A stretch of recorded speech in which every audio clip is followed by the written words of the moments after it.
Welcome back with another video. तो आज हम बात करने वाले हैं एमएमटीसी शेयर के बारे में। जैसा कि आपको पता है, mineral and metal trading corporation company अब डीलिस्ट होने वाली है, ऐसा मार्केट में बहुत सुना जा रहा है। तो ये कंपनी क्यों डीलिस्ट हो रही है, क्या डीलिस्ट हो सकती है या फिर डीलिस्ट हो चुकी है, एक एक चीज़ को बारीकी से समझेंगे और ऐसा क्यों हो रहा है, जिसके पास शेयर्स हैं उनका अब क्या होगा। ठीक है, क्या मोदी जी एमएमटीसी को बचाने के लिए आएंगे, और अगर नहीं एमएमटीसी डीलिस्ट होती है तो यहाँ से एमएमटीसी के क्या टारगेट हो सकते हैं, सारी चीज़ों को समझेंगे। अगर आप चैनल पर नए हैं या फिर पहली बार विजिट कर रहे हैं तो चैनल को सब्सक्राइब करें ऐसी मोर अपडेट और नोटिफिकेशन को पाने के लिए। तो चलिए शुरू करते हैं। हम आ चुके हैं एमएमटीसी लिमिटेड शेयर के ऊपर। यहाँ पर शेयर का प्राइस देखने से पहले सबसे पहले इवेंट की शुरुआत कहाँ से होती है उसके लिए थोड़ा सा एक फाउंडेशन को प्रिपेयर करते हैं। फाउंडेशन में ये था कि अगर हम बात करें कि हमारे 10 अक्टूबर के आसपास 10 अक्टूबर के आसपास एमएमटीसी के शेयर में एक 4% का मूव देखने को मिला, और वो मूव 4% पे नहीं रुका, और वो move day by day increase होता रहा, और शेयर 58 रुपये से फिर एक 19% यानी 20% की तेजी देखने को मिली, और ये शेयर भागते भागते भागते यहाँ पर 87 रुपये पे पहुँच गया। ठीक है, 87 पे पहुँच गया। 87 से पहले जब यहाँ पर शेयर में एक इतना सडन 20% का जो मूव देखने को मिला 20 अक्टूबर को, तो ये चीज़ एक कंपनी को यानी कि एमएमटीसी कंपनी को नोटिस निकालना पड़ा कि हमारी साइड से कोई भी ऐसी न्यूज़ नहीं है जिस वजह से इतना इंक्रीज हो रहा है वॉल्यूम शेयर में। ठीक है, शेयर में इंक्रीज वॉल्यूम की वजह बतानी पड़ी। ठीक है, और देखिए आप देख रहे हैं कि एमएमटीसी ने एक नोटिस जारी किया, और नोटिस 13 अक्टूबर को आया था, और उन्होंने कहा इंक्रीज इन वॉल्यूम। ठीक है, उसमें क्लियरली इस चीज़ को बताया गया, as listed company would like to inform MMTC regularly. ठीक है, देखिए इसमें लिखा नो सिग्निफिकेंट इवेंट, कोई भी ऐसा इवेंट नहीं है जिस वजह से इतनी तेजी देखने को मिल रही है शेयर में। ठीक है, कंपनी ने इस चीज़ को क्लियर किया कि कोई भी बड़ी न्यूज़, कोई भी इंटरनल न्यूज़ नहीं है, उसके बाद भी इसमें इतनी ज़्यादा खरीदारी हो रही है, और 20% की जो तेज़ी देखने को मिल रही है, हमारी साइड से ऐसी कोई भी इवेंट नहीं होने वाला है जिससे इसमें तेजी देखने को मिल रही है। ठीक है, इस चीज़ को क्लियर किया, और उसके बाद आप देख सकते हैं कि जैसे ही ये क्लियरिफिकेशन आया कंपनी का 13 अक्टूबर को, उसके बाद शेयर ने फिर भी 16 अक्टूबर को 11% की और अच्छी खासी तेजी देखने को मिली। फिर 17 अक्टूबर को भी 5% का अपर सर्किट लगता हुआ, यानी 17 अक्टूबर के बाद शेयर में गिरावट का माहौल बना। ठीक है, और आज यानी कि 18 अक्टूबर, यानी कि आज नहीं यस्टरडे, ठीक है, बात करें तो 10% की गिरावट देखने को मिली।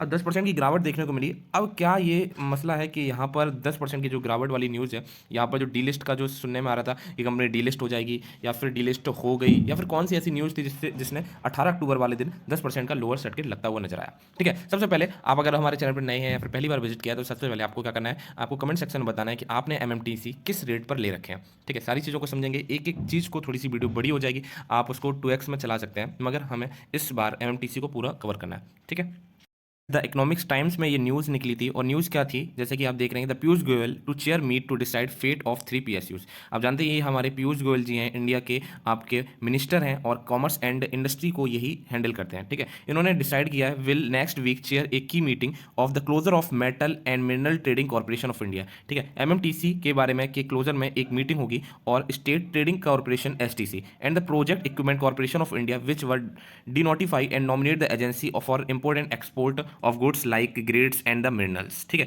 तो इन्होंने ये डिसाइड किया, और ये जो मीटिंग है, ये देखिए लिखा है, a decision on the closure of the 3 PSUs specially strategy disinvestment of the MMTC is likely at 23 October. ठीक है, तो 23 अक्टूबर एक बहुत बड़ा दिन बन गया है, किसके लिए, एमएमटीसी के लिए। और ये सिर्फ एमएमटीसी का ही नहीं फ्यूचर डिसाइड करेगी, ये उन रिटेल इन्वेस्टर का भी डिसाइड करने वाली है फ्यूचर, जिन्होंने एमएमटीसी के शेयर को बाई किया है। और किस लेवल पे बाई किया है, एक हायर लेवल पे बाई किया है, जो लोग इस एक ट्रेडिंग जो देखने को मिली 10% की तेजी, 20% की तेजी, फिर 30, ऐसे मतलब कि जो ट्रेडिंग देखने को मिली अच्छी खासी 3-4 दिनों में, उन दिनों में जो रिटेल इन्वेस्टर ने शेयर को खरीद लिया है, उनका फ्यूचर भी यहाँ पर एमएमटीसी 23 अक्टूबर को डिसाइड करने वाली है। देखिए यहाँ पे लिखा है, there is a selection of government which want to closure, साफ साफ लिखा है, closure of these 3 PSUs, they are no longer serving their purpose what it is difficult. ठीक है, ये क्या है कि ऐसा क्यों हो रहा है, एमएमटीसी को क्यों बंद करा है, एमएमटीसी से बहुत ही ज़्यादा कंपनी को लॉस हो रहा है। ठीक है, कंपनी को यानी कि गवर्नमेंट को लॉस हो रहा है। ठीक है, इसलिए मोदी जी, आप बोल सकते हैं कि गवर्नमेंट किसकी है, मोदी जी की है, तो मोदी जी की गवर्नमेंट ने ये डिसाइड किया है कि एमएमटीसी को यहाँ पर हमें क्या करना है, क्लोज कर देना चाहिए। MMTC locked A profit 1076 crore in financial year against the loss of 241 crore in 2001-2 on सितंबर।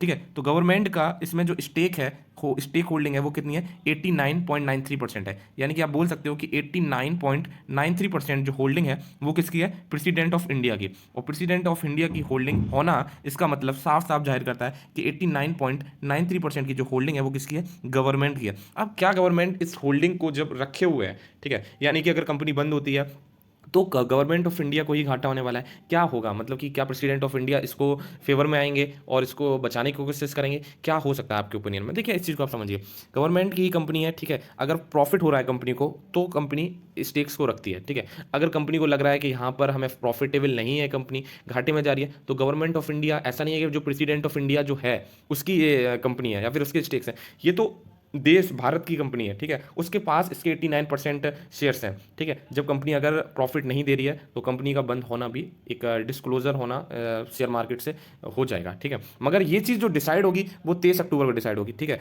तो आपको क्या करना है, तो सबसे पहले आपको इस शेयर में निवेश नहीं करना है अभी, ठीक है। जब तक कोई भी क्लैरिफिकेशन नहीं आ जाता है तब तक आप दूर रहिए। अगर आपने इन्वेस्ट कर दिया है तो उसके लिए सेबी ने आज ही सेबी ने किया है कि जो लोअर सर्किट की लिमिट है उसको 10% कर दिया है। इस चीज़ को भी आपको ध्यान में रखना चाहिए, रिटेल इन्वेस्टर को ज़्यादा लॉस ना हो, इसलिए सेबी ने जो इसका सर्किट था लोअर सर्किट उसको 10% तक कर दिया, ठीक है। According to the another official, the meeting is routine one and stocking exercise as the 3 PSUs under the administration control and the commerce industry minister, ठीक है। ये जो मीटिंग होगी, सिर्फ ऐसा नहीं होगा कि यहाँ पर सिर्फ पीयूष गोयल जो चाहेंगे वो चीज़ हो जाएगा, ठीक है। और भी जो स्टेक होल्डर्स हैं उनको भी यहाँ पर अपना योगदान देने का मौका मिलेगा, ठीक है। The government had decided to shut down many PSUs in 2019। देखिए, मैं अपनी वीडियो में इससे पहले भी आपको बताया है, जो PSUs घाटे में है उनमें पैसा नहीं लगाइए, ठीक है। ऑलरेडी आप पैसा लगा रहे हैं, आप ये चीज़ नहीं देख रहे हैं कि गवर्नमेंट इस कंपनी से कितना प्रॉफिट मेक कर रही है, और इस वजह से यहाँ पर तेज़ी देखने को मिली। और आपको पता है कि कंपनी ने, MMTC कंपनी ने खुद इस नोटिस को जारी किया कि कोई भी इवेंट नहीं आ रहा है,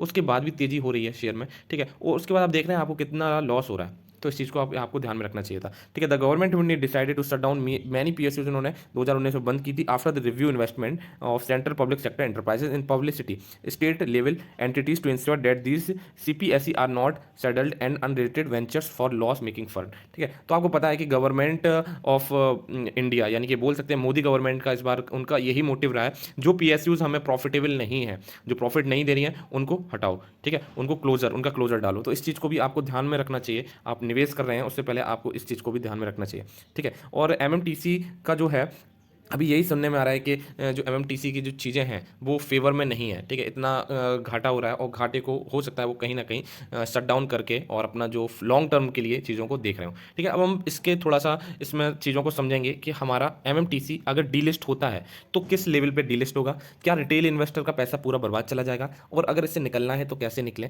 और क्या चीज़ें हो सकती हैं जो रिटेल इन्वेस्टर के लिए बेनिफिशियल हो। तो वीडियो में बने रहिए, वीडियो हालांकि बड़ी हो रही है मगर आपको थोड़ा सा स्किप नहीं करिएगा, हो सकता है स्किप करें, आपका एक पॉइंट स्किप करने से सारी चीज़ें हाथ से निकल जाए। तो चलिए बताते हैं। इस आज के दिन आपको पता है कि सेबी ने इसका जो लोअर सर्किट है उसको 10% कर दिया है। इस वजह से आज के दिन शेयर में सिर्फ और सिर्फ 7.83 पॉइंट की गिरावट देखने को मिली, ठीक है। यानी कि शेयर पहुंच चुका है 70 रुपये 55 पैसे पर। अब क्या करें, देखिए ये चीज़ बहुत ही ज़्यादा पेनफुल होती है जब कोई रिटेल इन्वेस्टर हमारा 87 पर इस शेयर को खरीदा और 87 से अब आ गया 70 रुपये, ठीक है। यहाँ पर उनको 20% के अप्रॉक्स का लॉस देखने को मिल रहा है।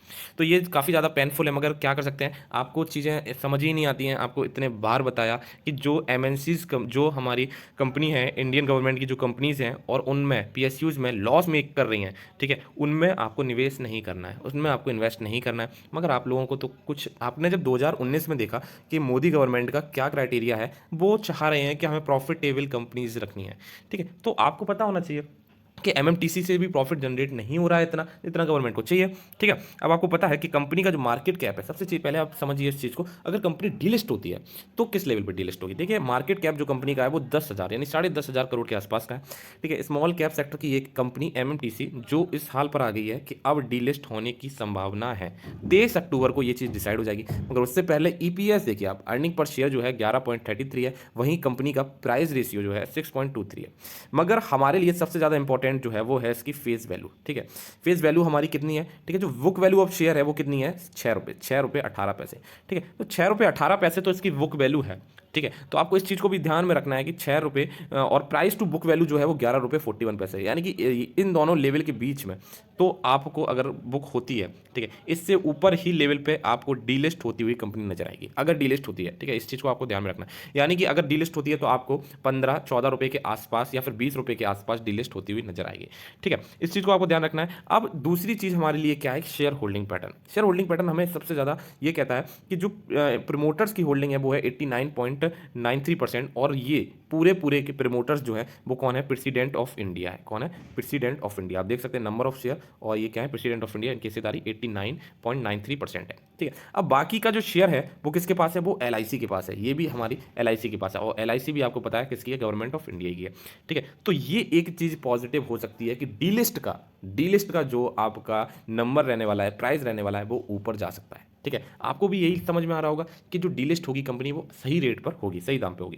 ठीक है, अब फाइनेंशियली आपको इस चीज़ों को समझना चाहिए कि जो कंपनी का प्रॉफिट है, ठीक है, नेट सेल जो है वो डे बाई डे डिक्रीज हो रही है। आप देख रहे हैं कि अगर हम लास्ट क्वार्टर की रिजल्ट की बात करें 2231 करोड़ का सिर्फ नेट सेल हुई है। वहीं अगर हम प्रॉफिट की बात करें, कंपनी को कितना प्रॉफिट हुआ इसमें, और कंपनी की अगर प्रॉफिट की बात करें तो 1207 करोड़ का कंपनी को प्रॉफिट हुआ है।